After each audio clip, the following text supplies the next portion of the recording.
नमस्कार, मैं चंदन कुमार और आप देख रहे हैं अपना पसंदीदा चैनल अंगवानी। देश भर के तमाम सीएपीएफ भाइयों को नमस्कार है, राम राम है, जय हिंद है। इस वीडियो में हम बात करेंगे पंजाब की। पंजाब जहां पर कुदरत का कहर जो है, एक तरह से कहिए, इस तरह बरपा है, उसने अब तक के सारे रिकॉर्ड को तोड़ दिया है। और ऐसे हालत में जो हमारे देश के पारामिलिट्री के भाई हैं, जो खासकर जो बीएसएफ के जवान हैं, वो वहां पर लगे हुए हैं और देश की सेवा कर रहे हैं, लोगों को जान बचाने में लगे हुए हैं। तो इसी पर हम बात करते हैं कि एक तरफ जब जरूरत होती है देश को, तो पारामिलिट्री के भाई आगे आकर जो अपना सब कुछ पीछे छोड़कर जो है देश की सेवा में आगे आते हैं। तो फिर उनको जो पुरानी मांग है कि आखिर हाई कोर्ट से जब उनको ओपीएस मिल गया, तो फिर सुप्रीम कोर्ट में सरकार क्यों चली गई, तो इस पर हम बात करते हैं। हमारे साथ पंजाब से जुड़े हुए बीएसएफ के एक्स जो असिस्टेंट कमांडेंट है जोगा सिंह जी। और जोगा जी से हम इस पर तो बात करेंगे कि पारामिलिट्री को सुविधाओं के नाम पर जो है हम थोड़ा मतलब कंजूसी क्यों कर जाते हैं, और पंजाब के बारे में पूछेंगे आखिर वहां पर क्या हाल है। सर, बहुत स्वागत है आपका अंगवानी पर। धन्यवाद साहब जी, धन्यवाद चंदन साहब, बहुत बहुत मेहरबानी जी। सर, आप तो देख रहे हैं एकदम पूरा ठीक ठाक बैठे हुए हैं, सूखा पड़ा आपके पीछे। हमने तो खबर में देखा कि पंजाब बह गया, पंजाब में इतना पानी हो गया। सर, मैं 2 दिन से इधर आया हूँ लकीली अपना गांव देखने के लिए। जलंधर से मैं वैसे रहता हूँ, जलंधर रहता हूँ, उससे पहले कहीं बम्बे साइड से भी आकर मैं गांव में आया हूँ। तो हमारे इलाके में इधर बरसात का पानी या दरिया का पानी कम है, लेकिन इससे 15-20 किलोमीटर दूर अजनाला साइड उधर रावी दरिया का बहुत पानी आया और उसने बहुत मार किया, बहुत नुकसान हुआ। उसमें पब्लिक का और बीएसएफ का भी काफी नुकसान एवरी ईयर होता है, वैसे तो इस साल बहुत ज्यादा आया। तो मेरे जो राइट साइड है इधर वाघा पाटर साइड की जो डायरेक्शन है, इधर है इस पास से भी यहाँ पानी की मार कम है, लेकिन फिरोजपुर साइड में ज्यादा पानी का नुकसान। सो खेमकन साइड में भी थोड़ा है, पट्टी साइड में है, हरिकेट का जो है हेडवर्क्स, वहां से पानी जाता है। हमारा बीच वाला जो एरिया है अमृतसर से सीधा अटारी साइड को आता है, इधर पानी कम है, इधर नुकसान नहीं है। अच्छा, तो इधर मतलब नुकसान कम है। तो चलिए ठीक है, ये एक अच्छी बात आपने कही। चलिए, पंजाब का एक हिस्सा ऐसा भी है कि जहां पर बाढ़ का उतनी तबाही नहीं हुआ, बाढ़ से उतना नुकसान नहीं हुआ जितना कि हम वीडियो में देख रहे हैं, जितना कि खबरों। बिल्कुल, मैं भी जो दिखा हम देख रहे हैं टीवी चैनल में या न्यूज में या डेली हमारे यहाँ गाँव से इतना है कि उन लोगों की हेल्प करने के लिए, ये हमारे गाँव नजदीक ही है, इस साइड में दिखा रहा हूँ मेरा ये गाँव है हमारा जो यहाँ में, और एक दूसरा गाँव ये नजदीक और है, पीछे गाँव में बहुत बड़ा, इससे आगे 3-4 गाँव और फिर बॉर्डर आता है। तो यहाँ से लोग जो हड़प्पीड़ित पीड़ित लोग हैं उनकी हेल्प करने के लिए वो सामान इकट्ठा करके पशुओं के लिए या इंसानों के लिए मदद लेकर ट्रैक्टरों पर जाते रहे हैं, अभी भी जा रहे हैं। और ये मौका लगा शायद मैं भी जाऊंगा साथ में।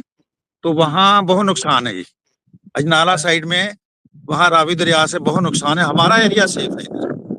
नहीं, आप तो कैसे भी बीएसएफ के मतलब रिटायर्ड आप तो आजकल फौजी कहने पे, लेकिन हम लोग तो बचपन से ही देखते हैं कि चाहे बीएसएफ में रहे, चाहे सीआरपीएफ में रहे, चाहे आईटीबीपी किसी में भी रहे, हम लोग फौजी ही कहते थे कि भाई फौजी है। लेकिन आजकल तो पारा मिलिट्री कह के आपको जो है आपका जो हक है उस पर थोड़ा सा कहीं जो है ये है। तो ये ऐसी स्थिति में सर, जबकि आप तो खुद बीएसएफ में रहे हुए हैं, तो ऐसे स्थिति में पंजाब, खासकर पंजाब का तो पूरा जो बॉर्डर एरिया है वो तो पूरा पाकिस्तान से ही लगता है। तो इस तरह से वो बहुत सेंसिटिव स्टेट भी है, और जिसकी सुरक्षा की कमान जो है कहते हैं कि बीएसएफ के हाथों में भी रहती है बॉर्डर की। तो ऐसे में बीएसएफ प्रत्येक बीएसएफ के जवान खूब मतलब दिन रात जो है वो मेहनत कर रहे हैं लोगों के राहत और बचाव कार्य में।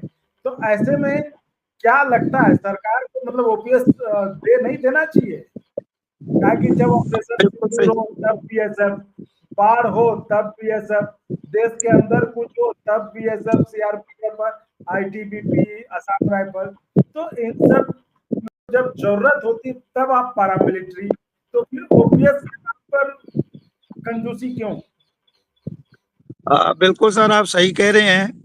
जो हमारे बीएसएफ की ड्यूटी है बॉर्डर पर, इवन कल या पंजाब में नहीं, राजस्थान में भी, गुजरात में जो रणकाश है उसमें इतनी हार्ड ड्यूटी है, बहुत बुरा हाल। वहां मैंने ड्यूटी किया, पंजाब बॉर्डर में ड्यूटी किया, इवन दो बंगाल बॉर्डर है इससे भी खतरनाक है, वहां पानी भी मार करता, आसाम में बहुत है, उधर भी पानी का बहुत नुकसान होता, त्रिपुरा तक बीएसएफ है, और जम्मू कश्मीर श्रीनगर में बीएसएफ तैनात है। इसके अलावा बाकी जो डिपार्टमेंट है, आईटीबीपी, सीआरपी जवान जाते हैं, असम राइफल के जाते हैं, सीएसएफ तो मान लिया वो वीआईपी ड्यूटी करते हैं प्रोटेक्शन के लिए, जहाँ मेन प्लेसेस हैं। बीएसएफ की बहुत हार्ड ड्यूटी सर, जो पाकिस्तान का बॉर्डर लगता है तो गार्ड करने के लिए इतनी हार्ड ड्यूटी है, दिन रात। और बरसात पड़ रही हो, जो इनका पॉइंट होता है ड्यूटी का रात को भी, जिसको नाका पॉइंट बोलते हैं, उसको नहीं छोड़ सकते हैं, चाहे बरसात हो चाहे कुछ हो। अभी शायद उसमें कुछ तब्दीली आई है, टाइम बाउंड किया है, नहीं तो बरसात होने के बावजूद भी वहां जवान 2 या 3 अपने अपनी जगह टिके रहते हैं। इतनी हार्ड ड्यूटी है बीएसएफ का बॉर्डर पर। तो इस स्थिति को देखते हुए हमारा डिपार्टमेंट जब से भर्ती हुए, ऐसा ऐसा छोटे छोटे रैंकों के पद पर हमें ड्यूटी करने का मौका मिला, उसी टाइम से ही हम गवर्नमेंट से ये मांगते रहे, एमएचए में ये केस भेजते रहे कि हमें भी ये कम से कम स्पेशल, अगर नहीं तो नॉर्मल जो हक बनता है पेंशन का और जो बेनिफिट्स बनते हो देने चाहिए। अभी जो गवर्नमेंट चेंज कर रही है ओल्ड पेंशन स्कीम को, उससे बहुत निराशा है हमारे एम्प्लॉइज में, सर्विस कर रहे उनमें, मॉनिटरी में अथॉरिटी है ही है, तो उनके लिए जो ज्यादा निराशा है, भी गवर्नमेंट कोई ऐसी स्थिति देखती है जरूर देना चाहिए, जरूर मानना चाहिए सीपीएफ के बारे में। अभी ऐसा को लेकर ये सबको फायदा देना चाहिए। हाँ, वही कह रहा हूँ कि जब भी जरूरत होती है, भैया हमने ऑपरेशन सिंदूर में देखा बीएसएफ है ना, बॉर्डर पे बीएसएफ, देश के अंदर कुछ हो तो तमाम तरह के जो पैरामिलिट्री फोर्सेज है सब अपनी भूमिका कहीं ना कहीं लगाते हैं। तो एक तरह से उनका काम कोई आर्मी से तो कोई कम है नहीं, एक तरह से आर्मी का अपना रोल है, पैरामिलिट्री का अपना रोल है, लेकिन हाँ, काम दोनों का देश की सुरक्षा करना, देश की सुरक्षा के लिए जान की बाजी लगाना, और उसमें ये पीछे भी नहीं हटते। तो सुविधाओं में अंतर क्यों, ये एक सवाल उठता है। बिल्कुल सही सर, ये क्वेश्चन हमने भी कई बार इसको उठाया भी, और ये हमारे बाकी जो एम्प्लॉइज हैं वो भी इस चीज को कहते भी हैं।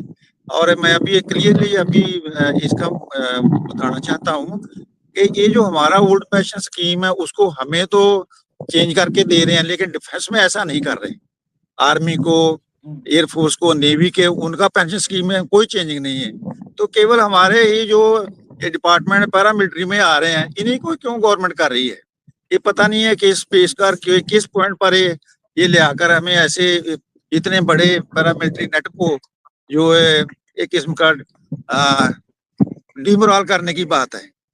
इससे जो हमारे एम्प्लॉइज हैं, उनके जो पेरेंट्स हैं, बाल बच्चे हैं, उनमें जो है ना निराशा पैदा हो रही है। तो ऐसा गवर्नमेंट को नहीं करना चाहिए। तो जोगा सर जी, बिल्कुल आपने भी वही बात कही जो हम लोग इस बात पर चर्चा कर रहे थे। तो ठीक है, चलिए अभी अभी तो पंजाब बाढ़ में डूबा हुआ है, और उसमें बीएसएफ के जवान और पैरामिलिट्री के जवान जो जहां है वो अपनी ड्यूटी, अपना कर्तव्य भूमिका निभा रहे हैं। तो हमें देर न सवेर उम्मीद है कि सरकार चलिए वो मान जाएगी कि कम से कम पैरामिलिट्री को ओपीएस दे दो। तो आप कुछ कहना चाहेंगे सरकार से? हमारी सरकार से यही रिक्वेस्ट है कि आने वाला जो इनका पे कमीशन बैठाना है, उसमें हमें भी जो सुविधा बनती है, जो हमारे लिए जो हम मांग रहे हैं ओल्ड पेंशन स्कीम, अगर उसको चेंज करना भी है, यूपीएस में लाना, तो ऐसी स्कीम लाई है जिससे कि एम्प्लॉइज को कोई नुकसान ना हो, पूरा बेनिफिट मिलना चाहिए। रिटायरमेंट होने पर उनको दिक्कत नहीं आना चाहिए। कि हमारी दरखास्त है गवर्नमेंट से कि इनकी ड्यूटी को देखते हुए मैक्सिमम इनको भी बेनिफिट देना चाहिए।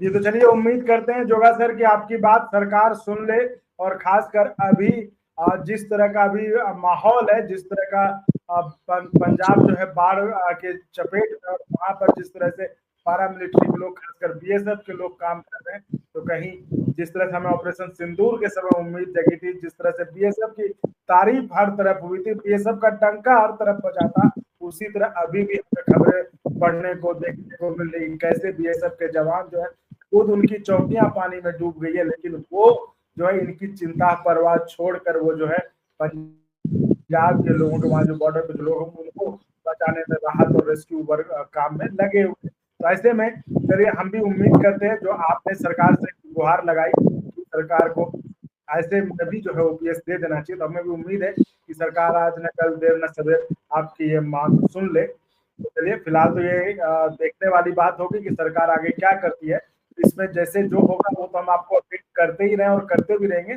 बाकी जोगा सर आपका बहुत बहुत धन्यवाद, आपने समय निकाला, और हम चाहेंगे कि आपसे आगे भी जो है जो पैरामिलिट्री के मुद्दे हैं उस पर हम क्रमवार ढंग से चर्चा करते रहे। तो आप भी उसके लिए समय निकालिए और हम लोग इस चर्चा को आगे बढ़ाते रहें। ओके, धन्यवाद, बहुत बहुत मेहरबानी साहब। जय हिंद। जय हिंद। ठीक है साथियों, इस वीडियो में फिलहाल इतना ही। आप ऐसे ही चैनल को लाइक शेयर सब्सक्राइब करते रहें। तो धन्यवाद, जय हिंद। और अगर आपको अच्छा लगा तो एक बार और आपको मैं कहना चाहूंगा कि आप इसको प्लीज सब्सक्राइब और शेयर करते रहें ताकि हमारा भी मनोबल और सपोर्ट बना रहे।